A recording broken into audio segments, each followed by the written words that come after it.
thank you everyone for your time. We know these are difficult times, and for some of you, this may be your 10th Zoom call in the day. For others, would be your first time. But just to make sure that we can focus in the presentation, please make sure that your microphone is off. We have the chat, which is on the lower right part of your screen. You can type questions, and we will put them. We will try to answer here or get them back to you on a separate email. So again, I'll just start. My name is Marco Albarran, and thank you for coming for this WUSATA webinar on Mexico. We titled it Retail Market Webinar, but basically we will focus more on what's the overview and the situation in Mexico. We're not going to focus on the COVID crisis, but on the trade implications that it's having right now, and how, you know, the forecast and how things are moving, what we expect and what we would recommend you to do the day after. And that's how people are starting to call it, you know, the day after, once trade recovers. Again, it would be very helpful for me if you can mute your phones, otherwise I get distracted by the audio. So, you know, these couple of months have been challenging using digital media. So first off, I would like to introduce WUSATA. So Johanna, is that you who's going to talk? Yeah, I can start. Thank you, Marco. I want to welcome everybody today. Thank you for joining us. My name is Johanna Heron. I recently joined the WUSATA team in early March from the Alaska Division of Agriculture, where I served as the inspection and marketing manager. I did not expect to start during such a time of transition, but I'm excited to be here. I wanted to share a couple short announcements with you. I don't know what to do. This whole thing. If you could try and mute your phones. The reason we're not muting everybody is because we're the host for the call, and so we need to keep the. If we mute everybody, then we can't have our presenter unmuted. So we need you to mute yourselves. So for our announcements, I wanted to share that our executive director, Andy Anderson, he wants to assure you during these times that he is working closely with, as we're canceling and postponing our activities, he's working closely with the board of directors, our state partners, and WUSATA staff to continue meeting our mission, offering education, marketing opportunities, and programs for Western companies to ensure your guys' growth and success in global markets. So I just wanted to share that with you. And we're going to be starting with overviews like the market overview you're attending today. We're really excited that we got this one up and running so fast. I want to thank IMNX so much for coming forward and being the first to host. We intend to follow these up with virtual one-on-one market consultations and hopefully some buyer and business meetings and chef demonstrations. We're going to take our time trying to plan those and make sure that they're very well thought out and high quality, so that they're the best experience possible within our funding parameters and these new technological realities. As always, we welcome your ideas, suggestions, and direction to meet your needs. Please keep an eye out for a survey that'll be coming out soon. It's very short, but we're going to be asking about how the COVID-19 is impacting your business, and we want to get the most comprehensive information as possible. So keep an eye out for that. With that, I want to turn your attention to the slides. They should be up on your screens right now. So we are Western U.S. Agriculture Trade Association. And Marco, I'm assuming that you'll be just rotating through, and I'm on the first slide about how WUSATA can help. Yes. WUSATA is designed to take the complications out of exporting. We work with the Foreign Ag Service with market access program funds. We're an independent nonprofit trade association. We have over 40 years of export experience, a global network of resources, and we're basically a partner and advocate and voice for meeting those needs. and working with small businesses. We're one of several MAP cooperators, which includes other associations such as the Brewers Association or Organic Trade Association, etc. So there's a number of different associations that get money from the same source of funds through the Foreign Ag Service. We use these funds to support all sorts of companies through various stages of exporting. Our global network of partners and resources include in-country trade representation, agriculture trade officers and other in various countries, and then the agriculture marketing divisions of our member states. But above all, we're advocating for small businesses through education support and introductions and financial assistance to those marketplaces. Our member states include the 13 Western US states, as well as America Samoa. And I looked up on the roster to see who is here, and we are happy to say that 77% of the states are represented through the registration today, which was exciting to see. So welcome, everyone. We are not a government agency. We're actually very closely linked to state and federal departments of agriculture, and that relationship is what makes us unique. We have a broad bandwidth for which to deliver our services to everybody, often in conjunction with more than one of our states, which gives the access to everybody a little bit more breadth and depth, if you will. Each state has an agricultural marketing division that works in partnership with WUSATA to provide a mixture of activities and services that will best suit the ag community. And those are intended to be broad and fit the needs of the most people possible. Common programs offered by member states include trade activities such as inbound missions, outbound missions, and trade shows, where we're bringing buyers to the state, bringing businesses out to the country, or attending trade shows. Market research, assistance overcoming trade barriers, research and phytosanitary certifications, among other things. Who are our participants? We partner with hundreds of companies and annually with incredible diversity and range of products from seafood to supplements. Our top industries represented, the number one product that we represent is consumer-ready products that are going to retail shelves. So that's 86% of the products that are signed up with us. Ingredients represent about 10%, and then feed forage is around 4%. We get a question often, is my company too small to fit into WUSATA programs? Over 90% of the participants in our programs have fewer than 10 employees. So it's important to know that WUSATA specifically designs our programs to work for small businesses. So nothing is too small. And the last slide here, the combination of how you use our programs is extensive, and our staff is here to help you identify what area makes the most sense for you to benefit from the programs we have. Generally speaking, any company can qualify for the Fund Match program and is eligible for international activities through our Global Connects program. However, not all companies that participate in the Global Connects are going to be eligible for Fund Match. And then any company that qualifies for being an eligible company within WUSATA is going to have access to our education and resources for registering for trade activities. So with that, I am very excited to introduce Marco, the CEO of INALINK's representative for WUSATA in Mexico. He's worked with WUSATA for 15 years, has 25 years experience in international trade, working for CPG Corporate in planning, finance, logistics, and trade marketing. So thank you, Marco. I'll hand it over to you.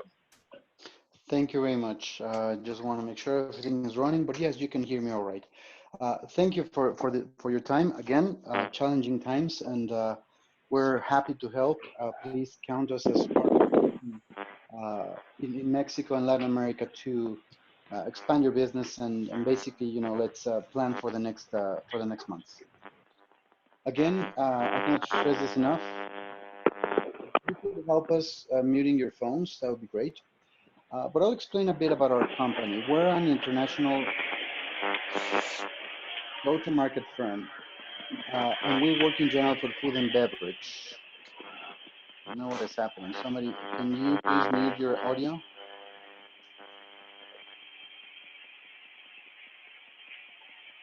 Just a second, please.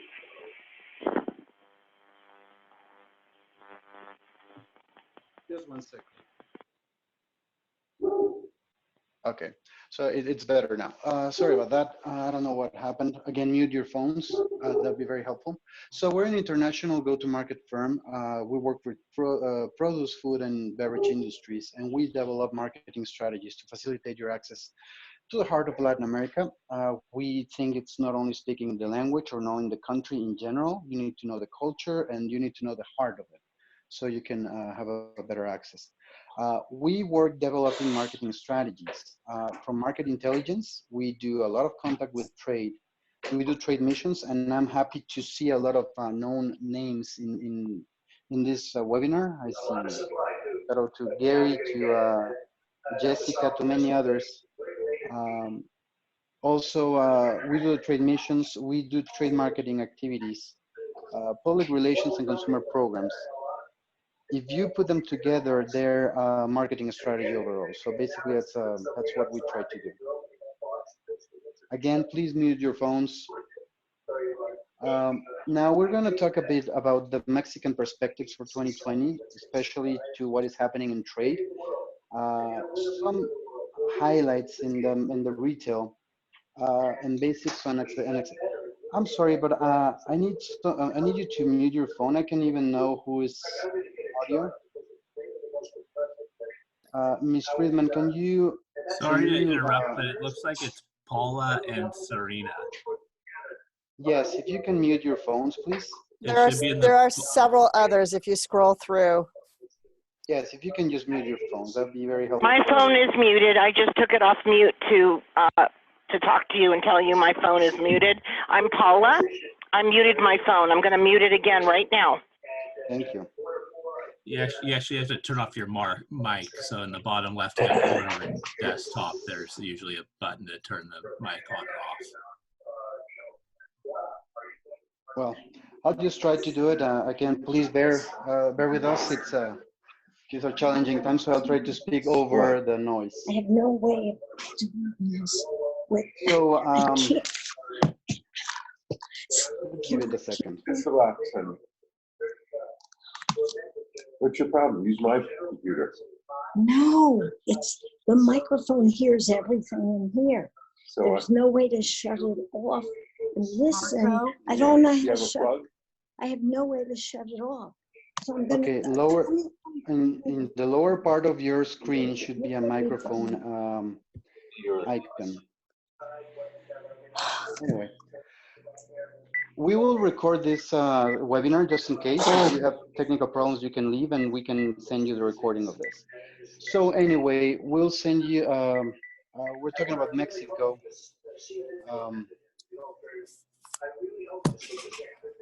We're 5 times the size of California.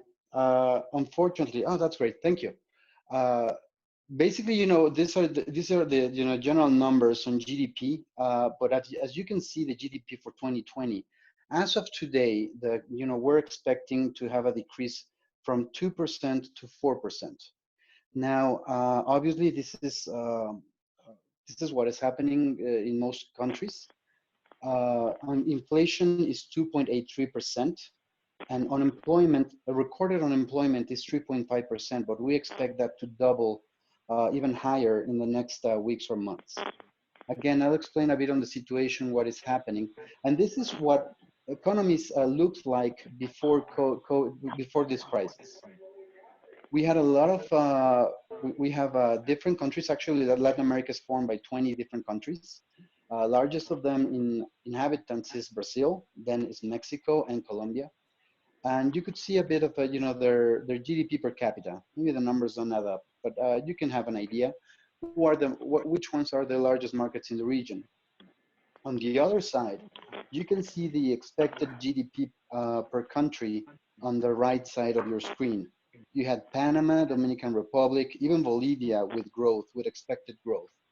Unfortunately, those expectations have reduced, and I'll show you what it looks like right now. But from an average growth of 3% in the region, now we're expecting a decrease of 1%, and we don't know how it's going to turn. One of the things is that Latin America is delayed to the other countries in the crisis. As we all know, it started in China, then it moved to Europe, then to the US. And Latin America is just starting to have the crisis. So we have about a month of delay of what is happening in other countries. Now, how is Mexico doing? Right now we have administration with a second year in office, more focused in popular programs, not so much on enterprise and international business, but more on programs for the lower income population. So there is not much investment in the market. Basically, we started the stage 3 of the COVID pandemic 2 weeks ago. So we're just starting to see the dramatic increase in cases. And obviously, you know, the obvious application in the economy. There are 3 drivers in this economy. No, too loud. Please turn off your phone, your microphone. The main drivers of the economy, one of them is oil, with record low prices affecting obviously the budget and the public expenditure. Tourism just stopped. Cancun is officially closed, has been closed for a month now, and we receive 70% of tourists from the US. So you can see the impact of this industry. And obviously, the economy is slowing down. It's also reducing the remittances coming from the US. So we have a big effect, and there's obviously the health effect, but there's also the economic effect and the recovery after this crisis, which we expect, similar to other countries, to happen in the second part, late second part of the year.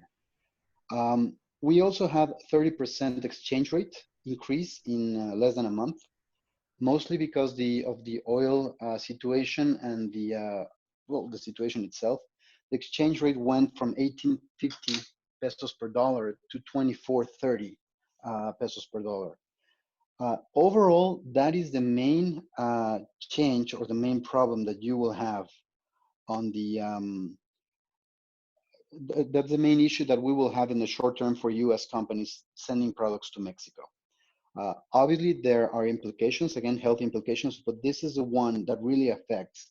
And we have been talking to retail buyers, and in general, they're okay, obviously, with the problems that happen, but this is the first thing that they mention. We expect as global economy recovers, also the exchange rate will have a benefit, and the markets will benefit as well, smoothing down this problem. But again, this is something that we need to pay attention. The obvious reduction in consumption and wealth and GDP in the year. And, you know, those are the general things that I could be talking about Mexico or Colombia or any other market in the world having these problems. But in Mexico, you have 2 particular situations. One is that the government implemented a new pack labeling regulation. We'll talk about it later. That is planned to be implemented in October, and hopefully it will be delayed because of the pandemic. Basically, what we think is that the inventories of packaging goods or the packaging for consumer products pretty much are in warehouses right now, and the industry and private sector will look to delay this new regulation that was planned for the latter part of the year. Sorry. Also, there are incentives to companies that have not been fully implemented, and we expect those to start getting movement or getting ahead in the next months. So basically, pretty much what is happening in general. Now, how's the rest of the region? Pretty similar. You know, Salvador and Nicaragua are the highest hit in economy. Costa Rica decreased 3.3%. Honduras 2.3%, Panama 2%, and Guatemala 1.8%. So if you remember the prior slide, we expected growth of about 2%. Now we're expecting a decrease between 1% and 2%. Also, Colombia has a high devaluation, similar to what I mentioned in Mexico. So you can see the trend of the Mexican peso in January 1850, and it even reached 25 pesos. Brazil and Colombia, which are the three largest economies. So again, it's a thermometer on how things are moving. But again, it's nothing new, and obviously we're all feeling it worldwide. Basically, it's just pretty much an objective overview of what is happening. Now, obviously, we depend on the recovery of the U.S. Obviously, we see and we're following closely what is happening in the U.S. as a market and health in general. We hope things are well with all your families and in general with your business. But we send most of our exports to the US, so we depend economically on the recovery of the states. And we expect that most of the activities and the plans will copy the ones that are implemented in the US or in, actually, we're following closely what is happening in Italy, which is slowly opening economies. And also, well, sorry, this is where we're exporting the prior. This is where we're exporting, so we need that recovery to increase wealth in the country and exports. But also, if you can see, half of our imports come from the States. Food and beverage, it's much higher than that. I think it's 70% in food and beverage as of imported products. Now, how are we doing and going deeper into the situation? Basically, we have around 20,000 confirmed cases. There is discrepancy between the official information, the infrastructure to treat the disease, and the occupation of that infrastructure. So as in any country, the cases are much higher. We think that actually the biggest crisis will hit in the next 2 weeks. One of the biggest issues that Mexico had is that social distancing was not fully enforced. It was suggested, and only 60% of population was quarantined on the start process. So again, we expect a big impact in the next weeks. Even large centers were closed last week, this weekend. Central Market, and I know by the list, some of you have been to Central Market in Mexico City. We're talking about 500 acres of trading space, and it was closed yesterday because it was declared a high contamination point. As I mentioned, the next week and the other, the first 2 weeks of May will be the highest hit and the biggest impact. And the main incidence right now is in Mexico City, Mexico State, which is the metro area, and some other peripheral areas, pretty much central Mexico, and Baja California, focused on Tijuana, Ensenada, and some in Rosarito. So all of you in Southern California, please be careful. I know things are not easy, but those are the three main incident points. The biggest issue that we have for the economy and for trade is that in Mexico City holds most of the importers base and the trade itself. So it will be something that we will have to take into account in the future. Now, next, how do I move this? There you go. Now, how has trade been impacted? Well, basically antibacterial gel, face masks, and health products, that's obvious. But the biggest impact that we've seen in the industry that we work with and companies that the ones that have been in trade missions and worked with WUSATA in the past, is that food service dropped 90%. And as of today, 30% of Mexican restaurants, the formal ones, are closed due to stay-home recommendations. We expect that out of those, about half will not return back. There's the risk is there's a risk on GDP, but you can see the industry is being affected. There are many activities and plans. There is support going to the restaurant in general, but that's the main impact that we saw, and it came immediately. Actually, the hotels, resorts, and restaurants in the touristic areas closed by March. So they are the ones that have been hit the most. Now, the distributors and importers for food service at this point maintain inventory.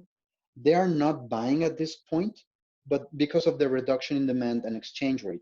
Now, again, it's the demand of the consumer, but also is the workers' availability at this point, and obviously the exchange rate. So right now, I have some recommendations for people who are selling to food service. Actually, there are many plans that are being implemented right now. But yes, that's the industry that has been affected the most. Now, on the other side, we had increase in retail food e-commerce from 4% to 20%. That is something that we didn't have. Actually, we were the last in the region to implement e-commerce. But with this situation, pretty much it jumped. It kickstarted this distribution channel. Now it's an online, offline situation where e-commerce obviously goes to the offline retailers. So the orders, online orders are increasing, by the numbers. And it's funny, I lost the toss yesterday, and I had to go to a supermarket, and you could see 5 people purchasing and about 20 people working for retailers doing filling the online orders. So that's something that is increasing. In supermarkets in general, you don't see any panic purchases. You see overall supply okay. I mean, even specialty products are being restocked. Obviously, it depends on how long we stay like this. But I went to City Market, and again, I know that some of you know it from the list, and it was regularly sourced, but obviously without people and filling online orders like I hadn't seen before.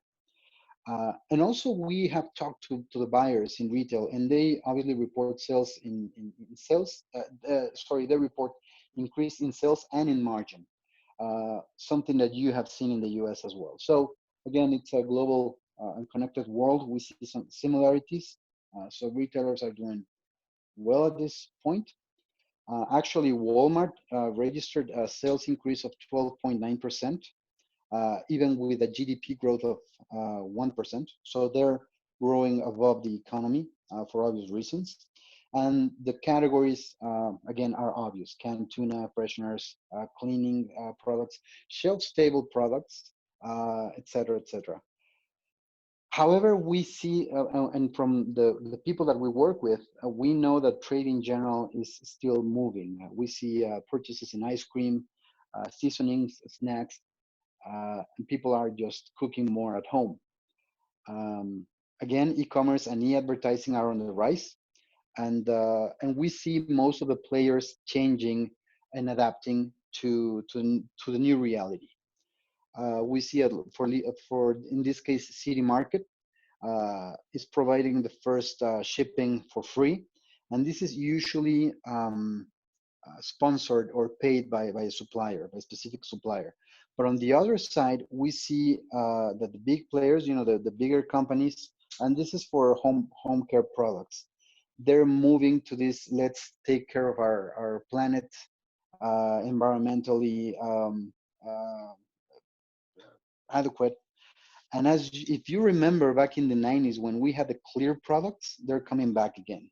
So everything is natural and environmental friendly. So this is something that we had as a trend, but now it's coming. It came back really, really fast. Now, I talked about trade, about retailers and consumer. Now, consumer, what is happening in consumer? We had food panic purchases in March. We had that. Now they're back to normal. We have information from Kantar, and they say, around 80% of population are readjusting their financial plan. And we've heard that on many places, 10 new trends on the new consumer. They're always talking about the poor millennial base, how they're going to change their consumption. But basically, the population is readjusting their financial plan. Basically, it's based out of uncertainty, and I'm pretty sure nobody of us has faced anything like this before. And 72% of the population in Mexico are focusing more in prices than before. Again, you can see some cycles, and we had something similar in 2008. And I mentioned that in other webinars years ago, that Mexicans shop as a habit, where other countries shop as a hobby. So right now it's becoming more and more common here in the discussions on how this retailer or the other retailer is more expensive or cheaper than the other. Now, you can see the increase in sales and 41%, there's a 41% increase in sales on regular grocery products that you buy at hypermarket. It says hyper because it's food, beverage, and everything, pantry purchases. And I'm pretty sure that it's the same in the US. We're having these changes in consumption in the US as well. But again, you can see 41% of increase. Obviously, people are cooking more at home. There's a 70% increase in internet traffic. And I believe the highest of that is YouTube. You can see any celebrity chef, actor, personality, influencer cooking.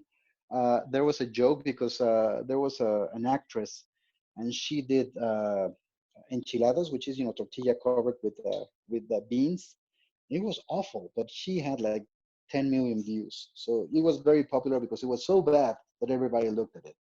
But you can see, I mean, we don't want that, but that's part of the recommendations. If you have materials or cooking information in Spanish, you can probably focus it so that you can be remembered, or at least you can be on top of mind of your potential consumers, even the buyers. So in general, we created, or we took bits and pieces from different information sources, and what can we do now in the next couple of months and afterwards? Well, basically, if you're sourcing to Mexico, just make sure that you're supplying correctly, so you don't create that fear of scarcity of your products. We have seen that. We have seen many importers that are becoming nervous of how things will happen. Actually, about a month ago, there was a rumor that Mexican border was closed, and that was not the case. What happened is that the health ministry sent their staff to their homes, but they didn't consider that they had to issue imports permits. So that happened for an afternoon, and there was a big chaos, and there was a lot of misinformation talking about the Mexican border being closed, and basically it took one afternoon to restore. So commercially, the borders are open. Obviously, there are restrictions on personnel and maybe on freight, but that's something that you need to consider. But make sure that you guarantee supply. The distribution channels are changing their priorities. You can see the buyers obviously are going more for the online, as I mentioned, but there are some things that are changing. We see that they're moving towards smaller volumes of product. They're not buying probably the pound package, but they're buying more the smaller sizes. They're relying on people will, again, try not to accumulate, but just try to buy more frequently and buy smaller portions. It has to do with their economy, and it has to do with the replenishment. They rather spend a little bit more for smaller sizes, but not use too much of them on their money. And basically, also, how fast are you to react to the needs of these new habits and the needs of your importers or your clients here in Mexico? As I mentioned, food service is being affected. So if you have a plan to support them, it may be even on credit. We don't recommend that, but we have seen it. Some activities to deplete inventories faster. I don't know, but there are things that you could do right now. Now, on May and June, we are seeing again the channels in general are adapting to this social distancing, and we've heard of many times that there is no back to normal. We don't know how that's going to look like, but there are things that the social distancing will affect. We heard from a restaurant operator is that they expect to have less orders per day and less seats per day. So probably the volume in general will decrease, and that will affect obviously the orders that you have from Mexico. Instead of having larger orders, probably you'll have to quote on LTL prices. New brands. On the other side, we see the big brands are investing a lot of money. So similar to what happened in 2008, there was a big investment by big brands, but there was also a rise on private labels. Again, the brands will grow, but obviously the margin will be something that the retailers and the importers will look for. So we expect private labels to come back. And obviously this change of trends that we had that again on the hygiene care and healthy, the story behind your product, it's we will try to eat healthier, at least that's what we expect after this crisis. So the new natural, organic, all those added, I don't say added value, but added experience products will help a lot. And after that, well, basically, we'll have to go back to normal on July. As Joanna mentioned, as WUSATA, we are postponing most of the activities for the remainder of the year, but we will have to see what's the marketing approach in general, and see, that the economy will be affected at the year's end, and when we start 2021. So we need to go back to develop relationships, work with importers, make a plan, and pretty much is, develop a market, have a recession, repeat. So we have to go again. And we don't know at this moment what's going to be the role of the government. They have been very conservative on supporting the industry and the industry itself. They're more on social care. So we will be on the look for this. We expect them to react, but there are things that are not clear at this moment. So what can you do? Well, first off, keep track of the exchange rate for the next 4 to 6 months. Again, we expect it to become, again, I don't want to use the word normal, but I think an acceptable exchange rate would be 21.50. That would be back to normal. We don't expect it to return to 18.50 as it was 2 months ago. What you can do in the meantime is do a landed cost analysis and start evaluating your competition, just to see what's the new reality. It's not the same selling your products at 18.50 than selling them to 24.50. So it's good that you know what's your impact, because the cost of the product is a very important component of the retail price, but it's not all of it. So we can help you. We have an analysis for you to evaluate the landed cost and see what's the actual impact on your products. We can help you seeing how's your competition doing. We could, I don't know how many we can do, but we can do a general price check and see how things are doing here in Mexico. What you could do as well, if you're selling to food service clients or you have prospects, provide support to them. And it's not giving them free money or free product. Just seeing what is good for them to develop or continue the sales. There are programs with restaurants where they're paying for their, salaries of people. If you buy some amount of product, they provide certain donation for specific restaurants. Think of digital activities if you're selling to retail and in general. If you have recipes and videos, YouTube, Instagram, refresh your website. I think it's if you want to have this market as a priority in the future, I think you can start refreshing your material and doing it in Spanish. I know that, you could do videos, right now we have the everyone, even, public personalities, and you can see it everywhere across the world. They're doing their TV shows back at home.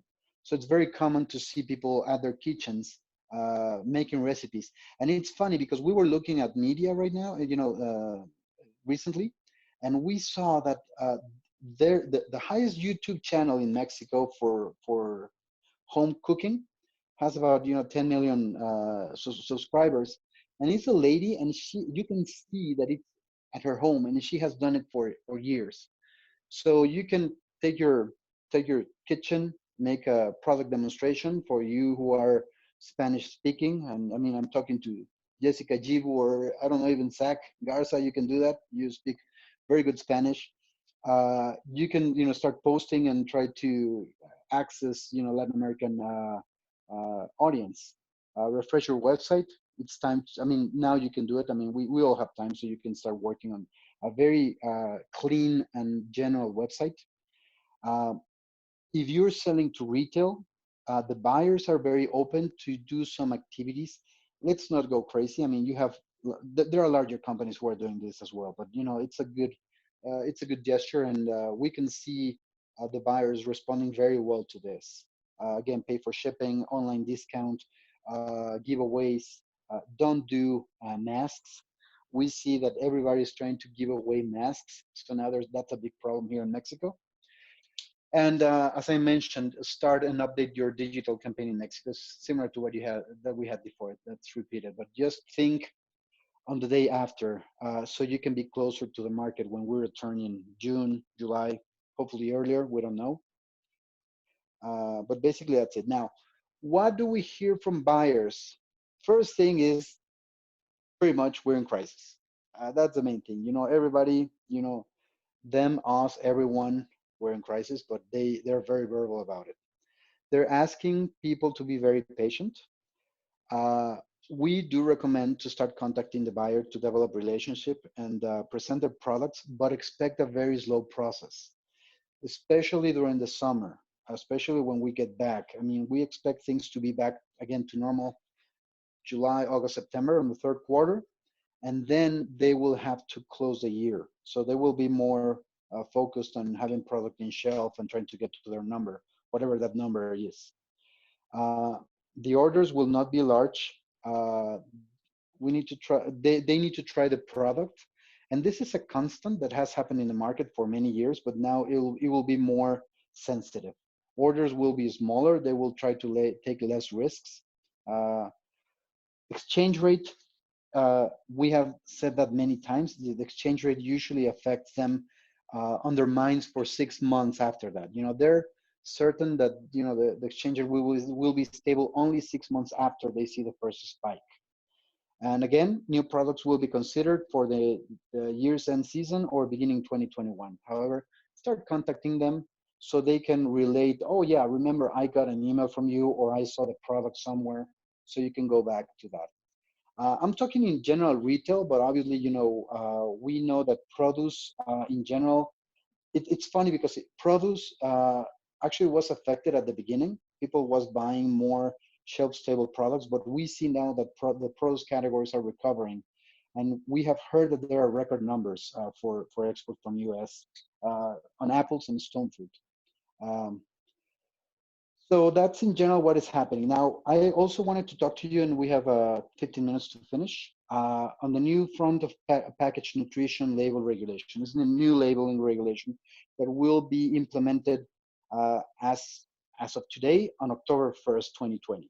So basically, they want to put warning signs regarding nutritional content. They're not informing what the product has. They're warning you if it's above the limits on Mexican diet requirements. So it's more like a prohibition. It's more like a stop sign than an information sign. So they will also there will be prohibition of characters. So we won't have the frosted flakes with a tiger or anything. Actually, those will be taken out. If you have a mascot or a character and you want to access this market, you'll have to consider this, because probably it won't be allowed in Mexico. So basically, they don't want children to go for the graphics. That's why they're prohibiting this. And it will be focused in sugar, fat, sodium content, and I think that's pretty much it. What I see from the screen. Yeah, because it says trans fats and saturated fats. So those are the three that will be affected mainly. There is a gain report provided by the Mexican ATO, and we will make sure to send to you along with the landed cost analysis. So yeah, those are the things that are changing in general.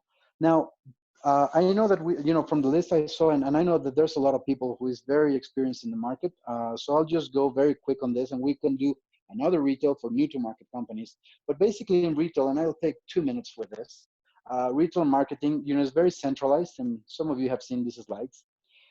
Basically in retail, in general, we have 62,000 stores. Out of those, 3,000 are for retail stores, food, beverage in general, department stores, and specialty. Specialty, we're talking about, apparel, electronics, all that. But basically we have 3,000 stores. I believe the US had around 20,000. We have different format. I mean, same chain managing different formats. You know, we have 5 different formats managed by Walmart. Here are some characteristics. This information will be sent to you. Again, some of you have seen this, so I'll just go quicker. There are regional retailers that you could consider. Actually, there are 2 that you want to pay attention if you want to start on a step-by-step approach. Actually 3. Casa Ley in Culiacan, Western Mexico, very good.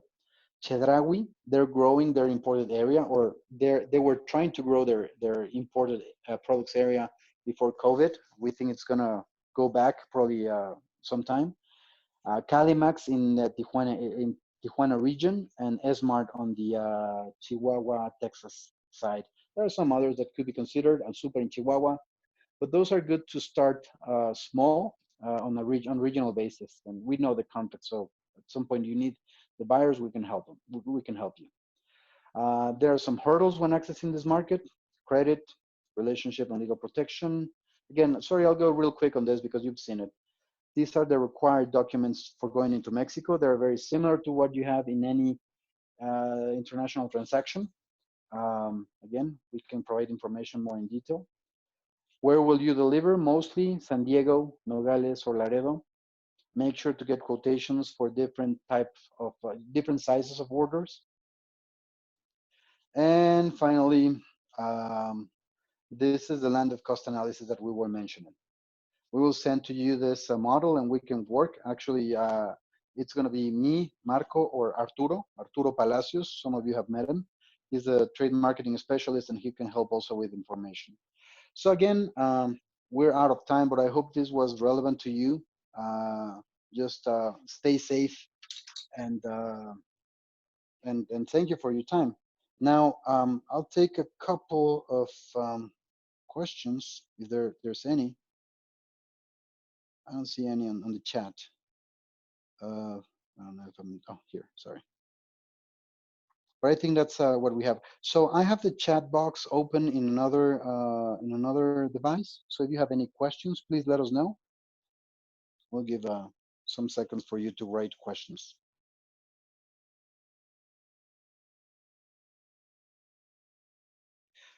Hi, thanks. So Todd, you're asking frozen premier hard. Can you elaborate what is SRP? Suggested retail price?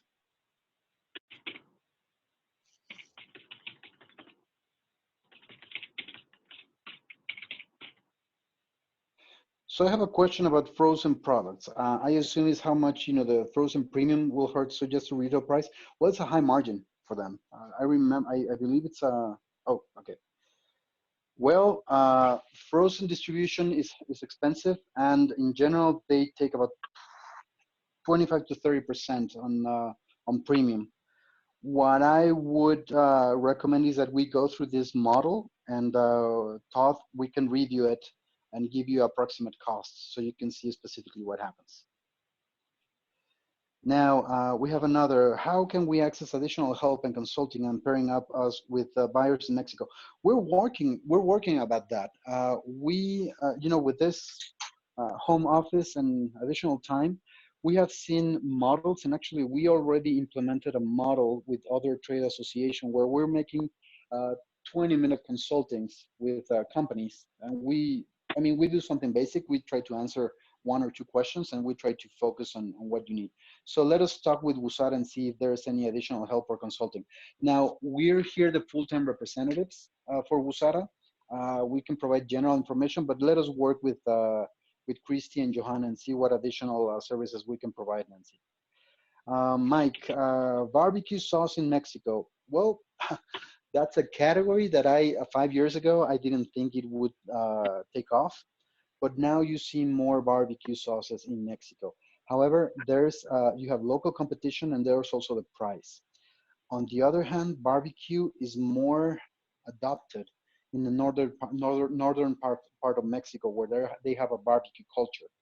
So it could be, but we need to see again the price, what you offer to the category, and again see what retailer. I would think City Market actually is growing their category on that. I saw 3 new labels last week alone.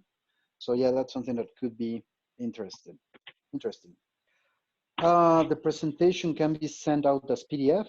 Sure, we can do it. Yeah. Now, Joe asked, what is the expected sales increase impact on products that will require the front label warnings? There is no study on that. However, last time they made a change on this. If you remember, about 4 years ago, there was a tax increase on sugar. It was on calories, actually. It was called a sugar tax. An 8% increase of tax actually had an impact on 6% in overall market.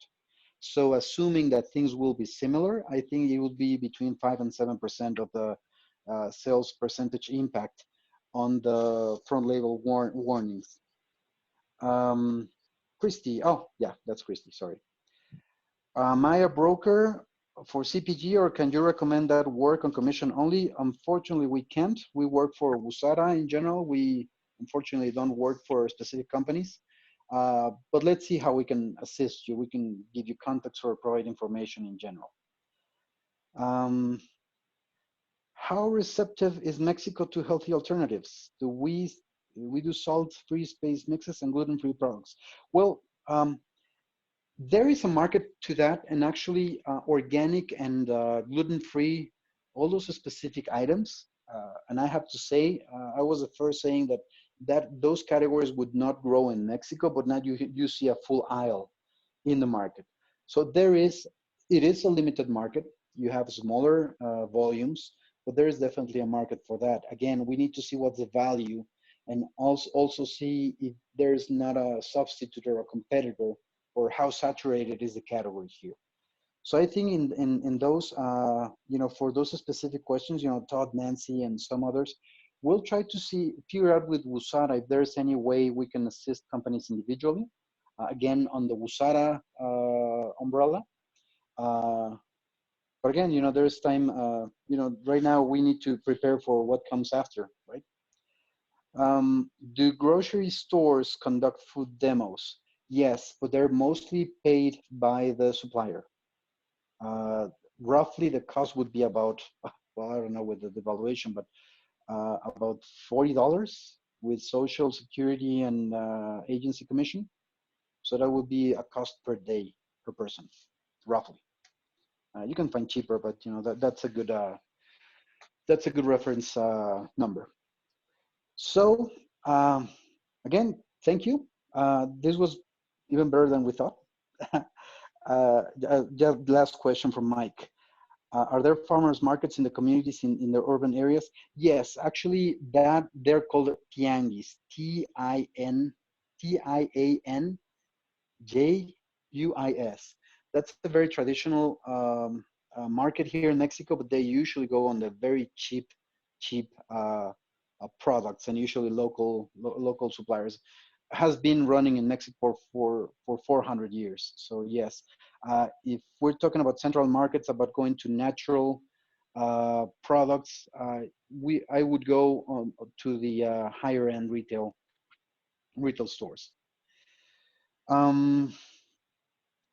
Again, I mean, we have questions, so we can start answering. We will do a transcript of these questions anyway, and we'll get back, hopefully the same answer. If there's a shared partner demos, we're exploring that. We have not had much success with that, and have a lower demo with other costs, because you need to have similar sizes. But that's something that we can ask our agencies if they would be willing to offer that service to you. Obviously, it would be needed 2 or 3 different partners, but we can definitely explore that. Finally, regarding wine exports,